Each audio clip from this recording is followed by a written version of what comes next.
অপমানিত স্থানে কখনো দ্বিতীয়বার ফিরবেন না। যোগাযোগের তৃষ্ণায় মারা যাবেন, তবুও যোগাযোগ করবেন না। আবারও বলছি, কখনোই না। নিজের মনকে ততটাই পাথর করতে চায়, যতটা পাথর হলে মনের দুর্বলতা সৃষ্টিকর্তা ছাড়া আর কারো কাছে প্রকাশ পাবে না। আমি অল্প অল্প করে নিজেকে সরিয়ে নিচ্ছি সেই সব জায়গা থেকে, যে সব জায়গায় আমি নিজের উপস্থিতির মূল্য পাইনি। আমি গুরুত্বের লোভী, গুরুত্ব না পেলে আমি অস্থিরতায় পড়ে যাই, আর তখন দ্রুত সেই সব জায়গা থেকে সরে যাওয়াতে আমি শান্তি অনুভব করি।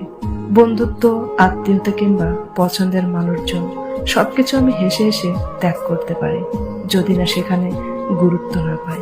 নিজের প্রতি এতটুকু ভালোবাসা থাকাটা অবশ্য দোষের কিছু না। রবি ঠাকুর একটা কথা বলেছিলেন, পৃথিবীতে কাহারও অভাবে অধিক দিন কোনো কিছুই শূন্য থাকে না।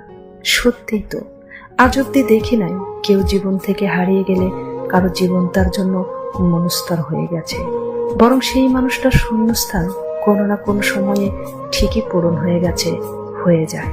কত ভালোবাসাবাসি, কত মনের টান, কত স্মৃতি উপেক্ষা করে মানুষ দিব্যি ভালো থাকে, নতুন মানুষ নেই। পৃথিবীতে সত্যি কোনো কিছুর জন্য জীবন কখনো থেমে থাকে না।